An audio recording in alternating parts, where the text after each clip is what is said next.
Hi అండి. Welcome to our channel శ్రీస్ ఛానల్‌కి స్వాగతం.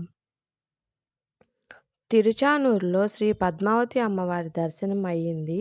అలాగే తిరుమల పైకి చేరుకున్నాక జాపాలి శ్రీ ఆంజనేయ స్వామి వారి దర్శనం చేసుకున్నాం కదా!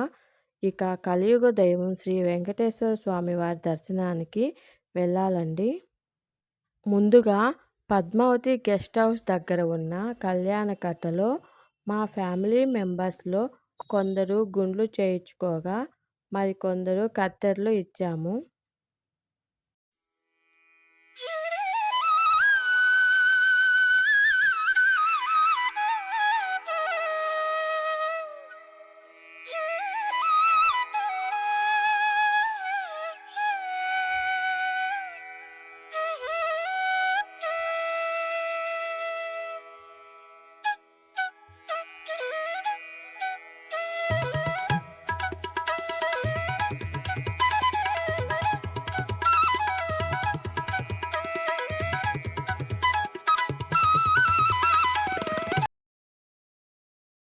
తిరుమలలో పచ్చని చెట్లు, చల్లని వాతావరణం ప్రతి చోటు ఎంతో పవిత్రమైనది.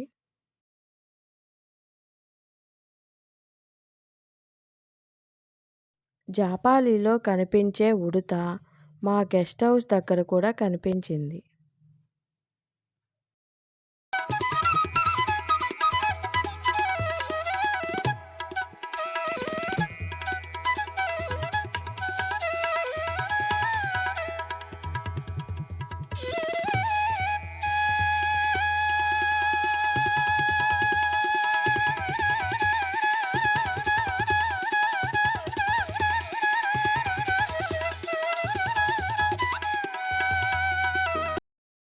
స్వామివారి దర్శనానికి బయలుదేరి వెళ్తున్నాం. మేము ఎప్పుడూ బిగినింగ్ బ్రేక్ దర్శనానికి వెళ్ళేవాళ్ళము. కానీ ఈసారి మొత్తం 9 మంది కావడంతో రూ. 300 దర్శనానికి వెళ్ళాము.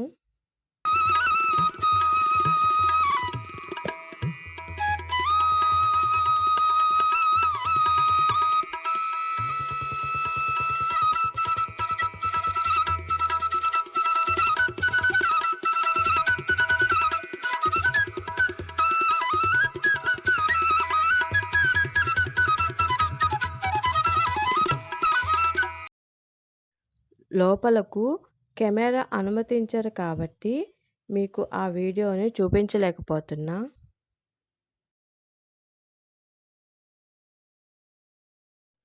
మధ్యాహ్నం 2 గంటలకు దర్శనానికి వెళ్తే సాయంత్రం 6 గంటలకు స్వామివారి దర్శనం చేసుకొని బయటికి వచ్చాము.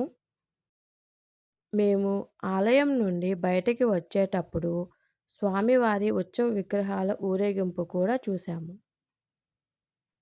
స్వామివారిని అలా చూడగానే చాలా సంతోషం అనిపించింది.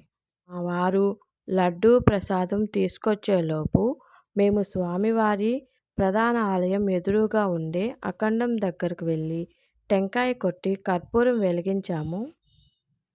సాటర్డే, సండే సెలవులు కావడంతో ఆలయం వద్ద విపరీతమైనటువంటి భక్తులు రద్దీగా అనిపించింది.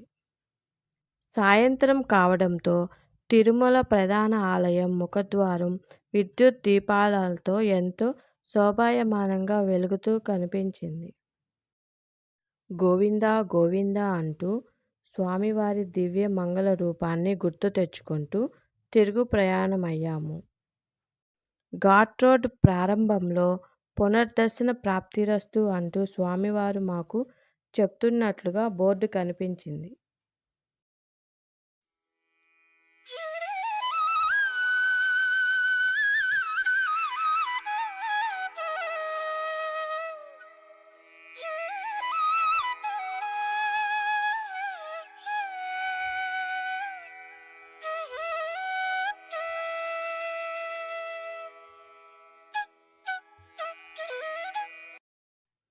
చూశారుగా మా వీడియోని. ఈ వీడియో కనుక మీకు నచ్చినట్లయితే లైక్ చేయండి, షేర్ చేయండి. కొత్తగా చూస్తున్న వాళ్ళైతే సబ్స్క్రైబ్ చేసుకోండి. Thank you for watching. ఓం నమో వెంకటేశాయ.